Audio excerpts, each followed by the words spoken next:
स्वागत है आप सभी का। और इस वक्त की सबसे बड़ी खबर आ रही है बिहार से एनडीए गठबंधन से जुड़ी हुई, क्योंकि एलजेपी-आर के चिराग पासवान ने एनडीए से नाता तोड़ लिया है।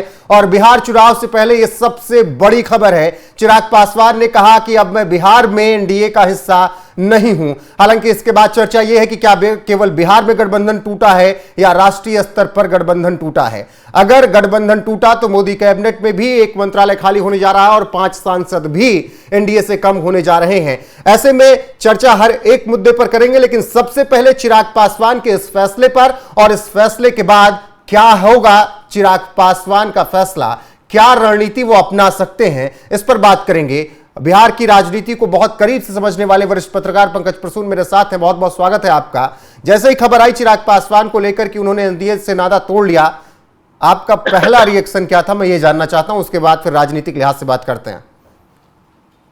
मेरा पहला अंतर्मन ने कहा यह तो होना ही था।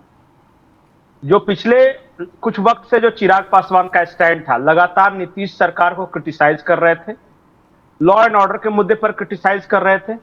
तो मुझे क्या लगा कि सीटों के लिए प्रेशर बना रही है, ज्यादा से ज्यादा सीटें मिल जाए एनडीए खाते में, इस वजह से ये इस तरह की बयानबाजी कर रहे हैं। लेकिन उसके बाद कुछ और डेवलपमेंट हुए। कुछ जिलों में इनकी पार्टी में टूट फूट हुई, कुछ लोगों ने इस्तीफा दिया। इससे यह मैसेज गया कि पार्टी पे पकड़ कमजोर हो रही है। उसके बाद एक अरुण भारती है इनके जीजा जी। अब वो जीजा जी की चर्चा ज्यादा है चिराग पासवान की पार्टी में। और वो क्या चर्चा है, मैं चाहूंगा कि बिहार में अगर कोई आपका रिपोर्टर है तो एलजेपी-आर के सारे नेताओं से एक बार जीजा जी वाला पता कर ले कि वो क्या मामला चल रहा है। तो उस पर मैं ज्यादा नहीं जाऊंगा।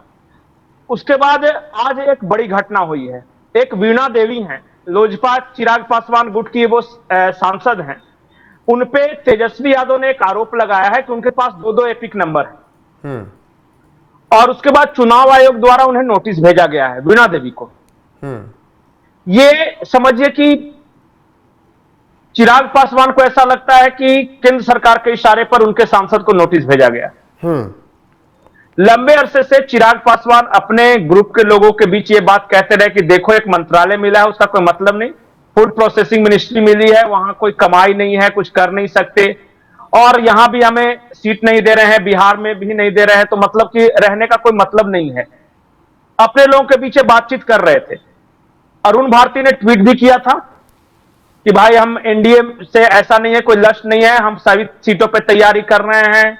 कार्यकर्ताओं से मैं आह्वान करता हूं कि वो सभी सीटों पर लड़े। यहां तक ये बात चल रही थी। आज की तारीख में बिना अरुण भारती से पूछे हुए चिराग पासवान कुछ नहीं कर रहे। जमुई के सांसद हैं अरुण भारती, इनके जीजा भी हैं। ये तो सब चल रहा था बैकग्राउंड में। अब जो खबर आ रही है वो ये है कि आधिकारिक रूप से चिराग पासवान ने कह दिया है कि वो एनडीए के साथ मिलकर चुनाव नहीं लड़ने जा रहे हैं। ये 50 से 55 सीट मांग रहे थे, एनडीए 30 से 35 ज्यादा देने के लिए तैयार थी नहीं। और अब सब 243 सीटों पर चुनाव लड़ने की तैयारी है। नहीं, पूरे 243 सीटों पे नहीं लड़ेंगे। मेरी जो सूचना है, हो सकता है मेरी सूचना गलत हो, लेकिन इनका कैलकुलेशन है। कैलकुलेशन यह है कि कम से कम ये मानते हैं कि 5 से 6% वोट इनका अपना है। किसी भी कंडीशन में वो पार्टी के साथ रहता ही है। उसके बाद ओवैसी की पार्टी है जो कि मौका देख रही है कि किसी के साथ गठबंधन कर ले, और खास करके किसी दलित नेता के साथ, क्योंकि ओवैसी का समीकरण मुसलमान और दलित वाला है।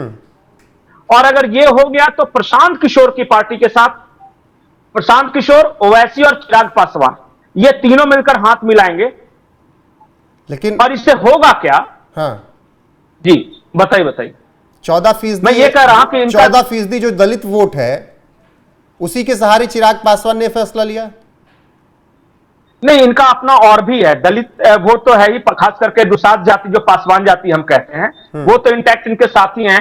कुछ सवर्ण भी इनके साथ हैं। इनके जितने पार्टी के नेता हैं ना, जैसे वीणा देवी, वो खुद सवर्ण बिरादरी से आती हैं। तो इनके बारे में कहा जाता है कि अपर कास्ट का एक हिस्सा प्लस 89% दुसाध जाति यानी पासवान जाति के लोग और कुछ दलित इनके साथ हैं।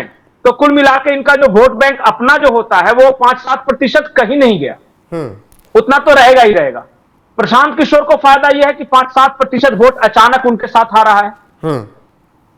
और ये कोर वोटर है, ये कहीं जाने वाले नहीं है, तो अब यहां से वो खेल सकते हैं। और ओवैसी वो देख रहे हैं प्रशांत किशोर को है कि चलिए ओवैसी के कारण कुछ मुस्लिम वोट आ जाएंगे। ओवैसी का ऐसा तो है नहीं कि बिहार में उनको मुख्यमंत्री बनना है, उनकी कोई आकांक्षा है नहीं, बस उनको लड़ना है मजबूत। लेकिन चिराग की तो आकांक्षाएं हैं। पिछली बार चिराग ही तो वहां चेहरा बनेंगे, प्रशांत किशोर को चेहरा बनना नहीं है, ओवैसी को बनना है नहीं। अगर ऐसा हुआ तो बिहार की राजनीति में एक बड़ा परिवर्तन आ सकता है। इसके बाद देखिए चुनाव हवा से लड़ा जाता है। क्या ये भी हो सकता है कि चिराग ये सोचकर आए हो कि खुद अकेले लड़ूंगा, कम से कम अच्छी खासी सीटें अगर जीत लूंगा तो कल को एनडीए में भी दावा ठोक सकता हूं कि मैं हूं इस पद के लायक? नहीं, चिराग इतने बेवकूफ पॉलिटिशियन नहीं है कि वो अकेले लड़ेंगे। अकेले लड़ेंगे तो नहीं ला सकेंगे सीट। इनको सीट लाने के लिए जरूरी है किसी बड़ी पार्टी का। एक और मैं आपको ब्रेकिंग न्यूज दे रहा हूं। ब्रेकिंग न्यूज यह है कि कांग्रेस भी उधर आरजेडी से अलग होकर चुनाव लड़ने के बारे में सोच रही है। वहां भी सीटों को लेकर थोड़ा पेच है, 50 सीट के आसपास दे रहे हैं। अगर चिराग पासवान कांग्रेस को अप्रोच करते हैं, चिराग पासवान और ये प्रशांत किशोर, और अगर ओवैसी बाहर से भी समर्थन देते हैं तो ये एक ऐसा डेडली कॉम्बिनेशन होगा जो आरजेडी और बीजेपी दोनों को मैदान से बाहर कर सकता है। ठीक है, ये तो समीकरण चिराग पासवान के लिए है, लेकिन बीजेपी के लिए, जेडीयू के लिए कितना घाटा होगा चिराग का जाना? नहीं, मैं जैसे ये खबर आई मैंने बीजेपी के नेता से फोन से बात की खुद से। उनका अब भी उनको भरोसा है कि देखो चिराग पासवान जो है वो सीट के लिए दबाव बना रहे हैं, वो कहीं जाने माने वाला है। मेरा अगला सवाल था, ये दबाव के लिए राजनीति तो नहीं हो रही है? हाँ, वो उन्होंने ही बताया कि ये 50-55 सीट मांग रहा है कि जितना कांग्रेस जितने सीटों पर लड़ेगी ना महागठबंधन में, उतनी सीटों पर चिराग पासवान यहां लड़ना चाहते हैं। तो इस बात के लिए वो दबाव बना रहे थे। बीजेपी ज्यादा 30 से 32-35 मतलब कि इतना उनको मिल सकता है, लेकिन वो कह रहे हैं 50-55, ये गैप बहुत बड़ा है। और नीतीश कुमार भी चाह रहे हैं इस बार कि कम से कम बीजेपी के बराबर तो जरूर लड़ूं, एक आध सीट ज्यादा मिल जाए तो ठीक है। तो ये चल रहा है एनडीए में अभी। बिल्कुल, लेकिन पंकज जी चिराग की नाराजगी ज्यादा जेडीयू से, नीतीश कुमार से दिखी है, और आज भी जब वो बयान दे रहे हैं तो कह रहे हैं कि मैं बिहार में एनडीए का सहयोगी नहीं हूं। ये जो दाव पेच वाला बिहार ऐड कर दिया, क्या बिहार में ही केवल नहीं है और केंद्र में रहेंगे और राज्य में रहेंगे? वो चालाकी कर रहे हैं। पिछली बार भी मोदी के हनुमान कह के जेडीयू के खिलाफ लड़ गए, जेडीयू को डैमेज कर दिया। हर बार वो चीज सक्सेस होगा या नहीं होगा, लेकिन हां वो एक गुड टर्म्स रखना चाहते हैं केंद्र के साथ।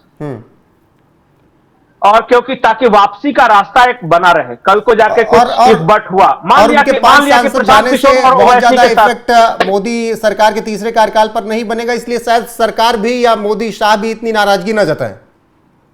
नहीं, वो क्या करेंगे ना कि किसी भी मेन मुद्दे पर समर्थन दे देंगे। वहां वोटिंग अगर होगी ना संसद में तो मोदी सरकार के साथ रहेंगे, लेकिन बिहार में कहें कि हम अलग हैं।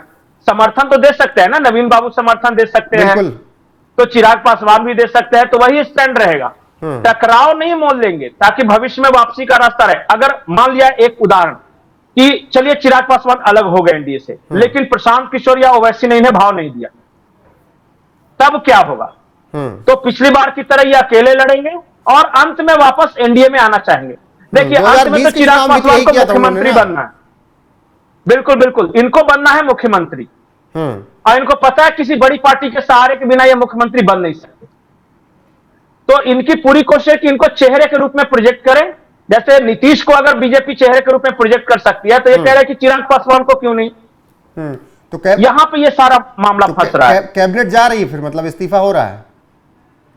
कोई फर्क नहीं पड़ता, कौन सा फूड प्रोसेसिंग मिनिस्टर बन के ये जग जीत लेंगे, है ना। 5 सांसद जाने मैंने से तो पहले ही कहा, कोई असर तो नहीं पड़ेगा।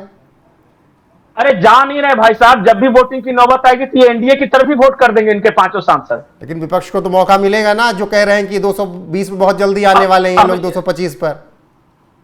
अब ये तो भाई देखिए, अभी तो बहुत तरह की खबरें आ रही है। उधर जगनमोहन रेड्डी कह रहे हैं चंद्रबाबू नायडू समर्थन वापस ले लेंगे। इसलिए मैं कह रहा कि एक एस्ट्रोलॉजर प्रशांत किशोर और भी बहुत सारे लोग कह रहे हैं कि बस मोदी सरकार खतरे में आने वाली। मुझे नहीं पता खतरे में आएगी या नहीं आएगी, लेकिन जिस तरह जगन रेड्डी का बयान आया और चिराग पासवान अलग हो रहे हैं, अब देखिए क्या होता है।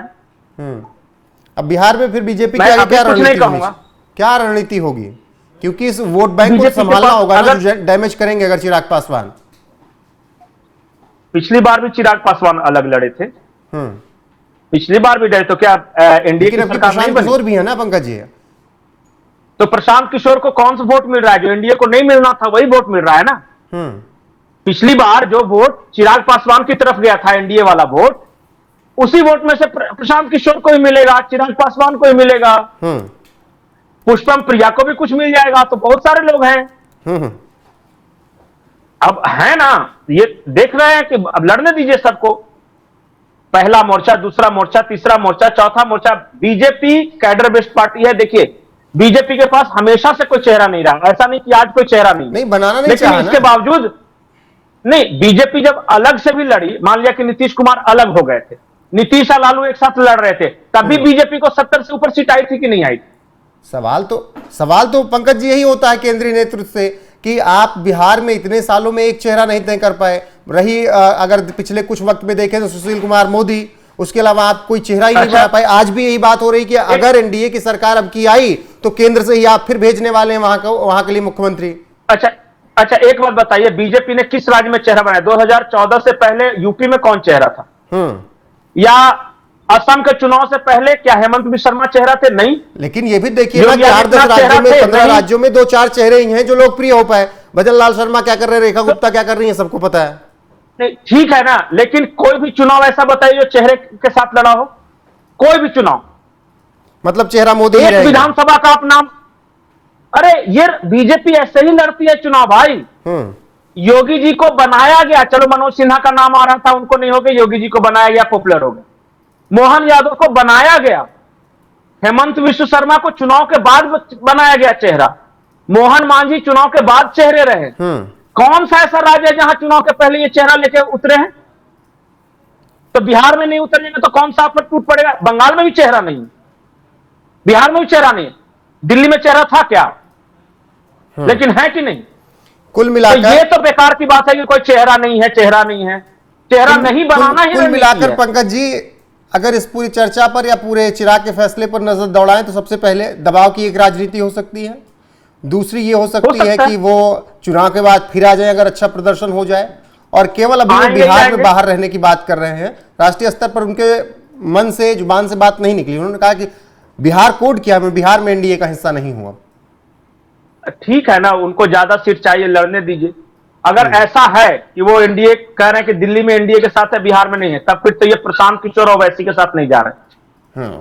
ठीक है, अकेले लड़े चुनाव, कोई दिक्कत नहीं।